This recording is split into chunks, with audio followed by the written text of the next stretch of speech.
आप किसी इंटीरियर को डिज़ाइन करते हैं तो ना सिर्फ कलर और लाइटिंग पे वर्क करना ज़रूरी है, उतना ही इम्पॉर्टेंट होता है कि आप जिन फर्नीचर पीसीस को या फिर किसी भी तरीके के डेकोर आइटम को चूज़ कर रहे हैं उसका शेप क्या है, सो दैट वो आपकी ओवरऑल थीम के साथ मैच करे। जैसे मान के चलिए एग्जांपल के लिए कि आप कंटेम्प्रेरी थीम पे वर्क कर रहे हैं तो आपको ज़्यादातर उन शेप्स को पिक करना होगा जिनके एजेस ज़्यादा कॉर्नर वाइज होते हैं।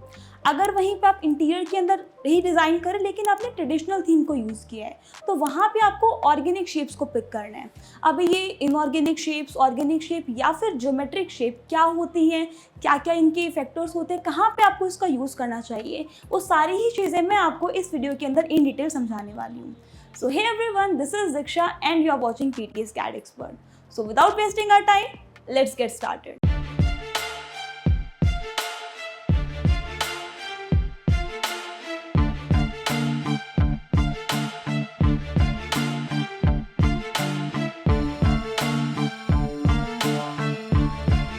सबसे पहले हम ये जानते हैं कि फोम की डेफिनेशन क्या होती है।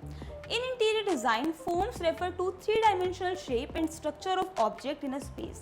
It is the physical appearance of an object or element in a room, such as furniture, architectural features, or decorative object. Foam can also be manipulated in various ways to create visual interest and achieve a specific design style. कहने का मतलब ये है कि हर एक object का कोई ना कोई बेसिक शेप होता है। नॉर्मली क्या होता है कि आपने क्या देखा है कि सोफ़ा है तो सोफ़ा का बेसिक शेप क्या होगा, वो सोफ़ा जैसा दिख रहा है लेकिन बेसिक शेप उसका क्या है, वहाँ पे उसका बॉक्स है। अगर आप किसी भी चीज़ को 2D में देखते हैं तो वो आपके वहाँ पे शेप्स होती हैं, जैसे रेक्टेंगल है, जैसे आपको यहाँ पे सर्कल है या फिर कोई आपकी लाइन है। वहीं पर अगर आप सेम चीज़ों को 3D के अंदर देख रहे हैं तो वो क्या हो जाता है, उसकी फॉर्म हो जाती है। जैसे आपका बॉक्स हो गया, जैसे आपका सिलेंडर हो गया, जैसे आपका कोई पाइप हो गया या फिर कोई भी स्पीयर हो गया, जो आपको 3D में दिख रहा है वो आपका फॉर्म होता है और जिन चीज़ों को आप यहाँ पे 2D के अंदर देख रहे हैं वो आपके यहाँ पे शेप्स होते हैं। तो फॉर्म और शेप दोनों अलग अलग चीज़ें हैं। अभी किसी भी ऑब्जेक्ट को आप यहाँ पे पिक कर सकते हैं, उसका क्या रहेगा, उस ऑब्जेक्ट का कोई ना कोई स्ट्रक्चर या फिर कोई ना कोई उसका शेप रहेगा। उसका जो बेसिक शेप होता है उसी को हम लोग फॉर्म कहते हैं। जैसे एग्जांपल के लिए मान के चलिए कि कोई टीवी है तो उसका बेसिक शेप क्या होगा, आपका यहाँ पे बॉक्स होगा।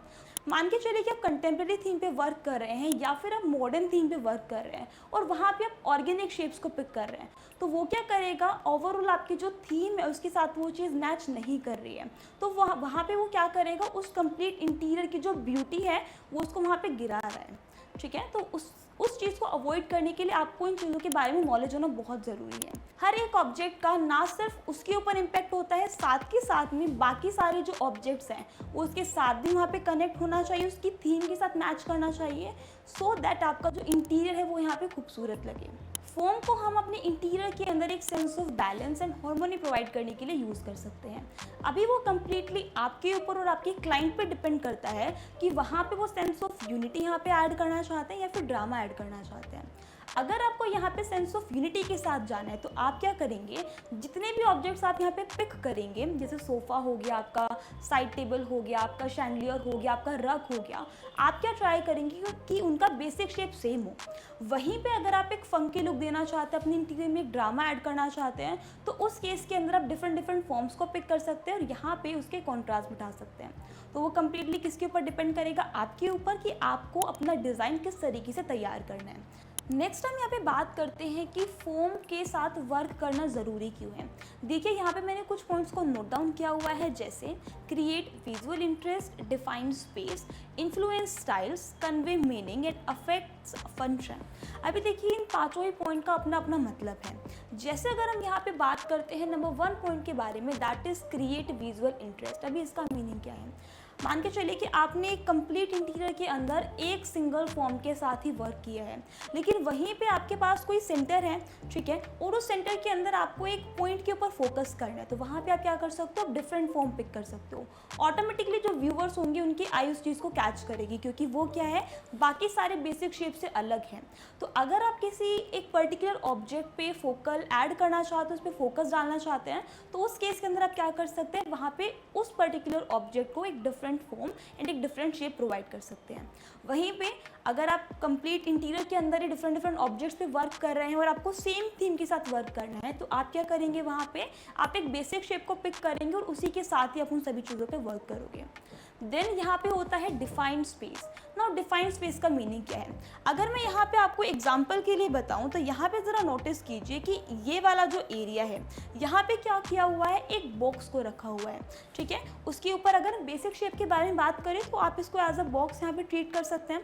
अभी इसके अंदर क्या होगा कि यहाँ पे आपका जो लिविंग है एंड सेकेंड आपका जो डाइनिंग है वो यहाँ पे ओपन है, लेकिन हमने क्या किया, इस कंप्लीट पोर्शन के अंदर हमने एक शेप को पुट कर दिया, तो वो यहाँ पे क्या कर रहा है, दोनों स्पेसेस को यहाँ पे डिवाइड कर रहे हैं। तो अगर आप यहाँ पे स्पेसेस को डिफाइन करना चाहते हैं, कंप्लीट आपके पास एरिया है, वहाँ पे आप उस स्पेस को डिवाइड करना चाहते हैं, तो आप यहाँ पे डिफरेंट ऑब्जेक्ट्स के थ्रू कर सकते हो। जैसे आप कोई वहाँ पे जाली का डिज़ाइन पुट कर सकते हैं, तो वो भी क्या करेगा, सेपरेशन क्रिएट करेगा। तो अगर आप यहाँ पे स्पेस के अंदर डिफाइन करना चाहते हैं कि किस पोर्शन का क्या यूज़ है, वहाँ पे आप क्या कर सकते हैं, डिफरेंट फॉर्म्स को पिक कर सकते हैं। देन नंबर थर्ड पॉइंट आपका यहाँ पे आता है इन्फ्लुएंस स्टाइल। अब ये कंप्लीटली वही पॉइंट है जो अभी हम लोग डिस्कस करके आए हैं। जैसे अगर आप यहाँ पे ऑर्गेनिक शेप्स के अंदर जा रहे हैं, ऑर्गेनिक शेप्स देखिए होती क्या है, पहले मैं आपको इस चीज़ को क्लियर करती हूँ। एक होता है आपका जो मैनमेड थिंग्स होती हैं, एक होता है जो आपकी नेचुरल होती हैं, ठीक है। जो शेप्स हम लोग बनाते हैं जो बिल्कुल परफेक्ट है, जैसे परफेक्ट स्क्वायर एग्जिस्ट नहीं करता नेचुरली, लेकिन हम उसको क्रिएट कर सकते हैं, तो वहाँ पे अगर आप उन तरीके की चीज़ों पे जाते हो तो वो क्या कर देता है, एक मॉडर्न एंड चीक लुक आपको प्रोवाइड करता है। वहीं पे अगर आप नेचुरल शेप्स के साथ जा रहे हो, जैसे कोई ट्री हो गया, जैसे कोई एग हो गया, यहाँ पे आपको कोई माउंटेन हो गया, या फिर हम बोल सकते हैं कि कोई भी ऐसा एक बेसिक शेप जो कि यहाँ पे क्या कर रहा है, नेचुरल वाइब दे रहा है, वहाँ पे उसका कोई शेप डिफाइंड नहीं है, कोई पैटर्न उसको फिक्स नहीं है, तो वो क्या करेगा, वो एक ऑर्गेनिक शेप आपको प्रोवाइड करेगा। तो वही चीज़ यहाँ पे लिखा हुआ है कि अगर आप वहाँ पे ऑर्गेनिक फॉर्म्स को यूज़ कर रहे हैं तो वो क्या करेगा, more natural and relaxed feel आपको प्रोवाइड करेगा। वहीं पे जो ज्योमेट्रिक फॉर्म होंगे वो आपको modern and structured looks provide करेंगे। Clear? Then number fourth point आपका यहाँ पे आता है कन्वे मीनिंग। अभी इसका मीनिंग क्या है, वो कम्प्लीटली डिपेंड करेगा आपके जो इंटीरियर के फॉर्म्स के ऊपर कि आपने किस तरीके का इंटीरियर यहाँ पे चूज़ किया है। अगर आप एक सॉफ्ट एंड फ्रेजाइल लुक के अंदर जा रहे हैं तो वो आपको एक मोर नेचुरल और एक रिलैक्स्ड वाइब प्रोवाइड करेगा।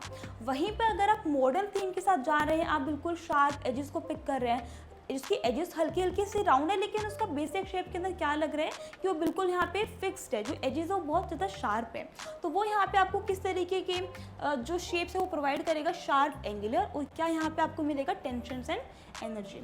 ये सिर्फ वहाँ पे उस चीज़ को डिफाइन करने के लिए। वहीं पे अगर आप यहाँ पे किस चीज़ को पिक कर रहे हैं, अगर आप यहाँ पे ऑर्गेनिक फॉर्म को पिक कर रहे हैं तो वो यहाँ पे आपका कंफर्ट एंड रिलैक्सेशन की वाइब प्रोवाइड कर रहा है। Clear?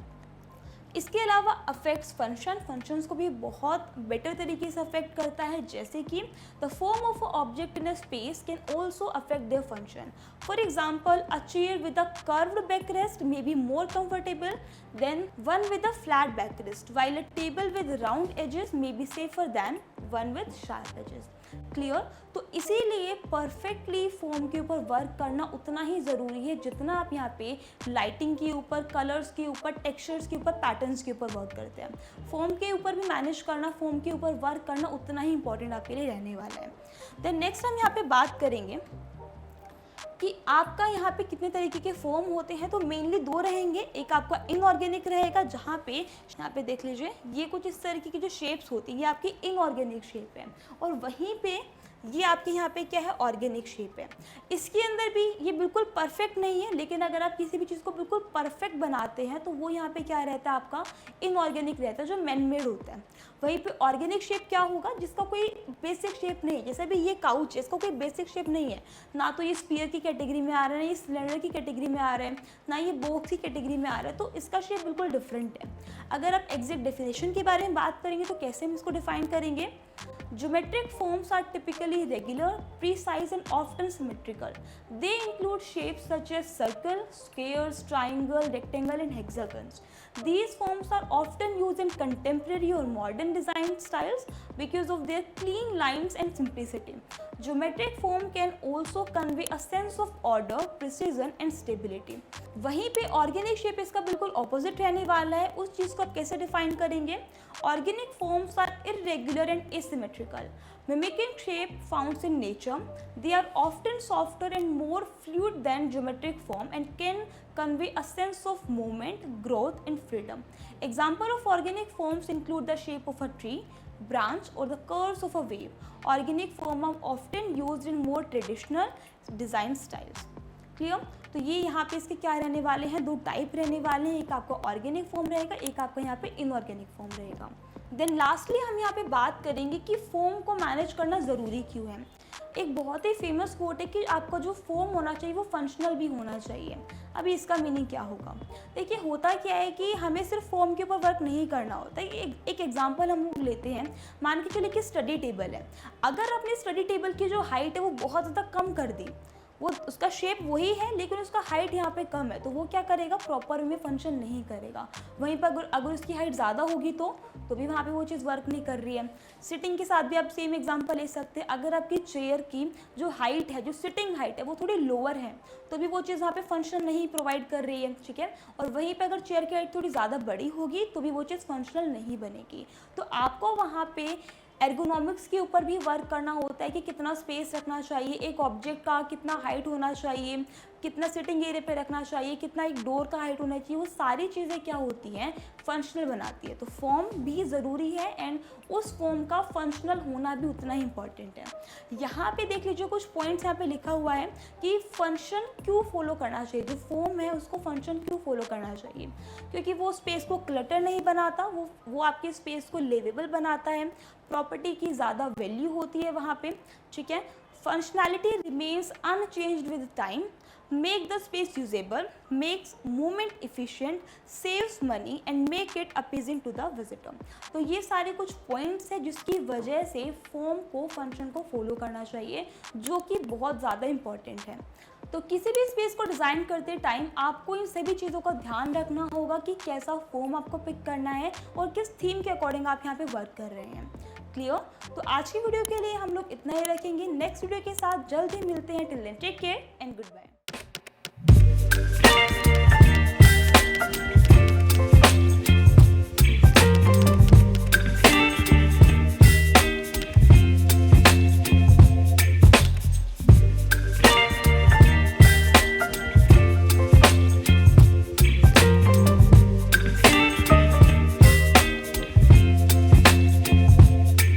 Baby, you give me ice and fire. You're giving me wind and rain.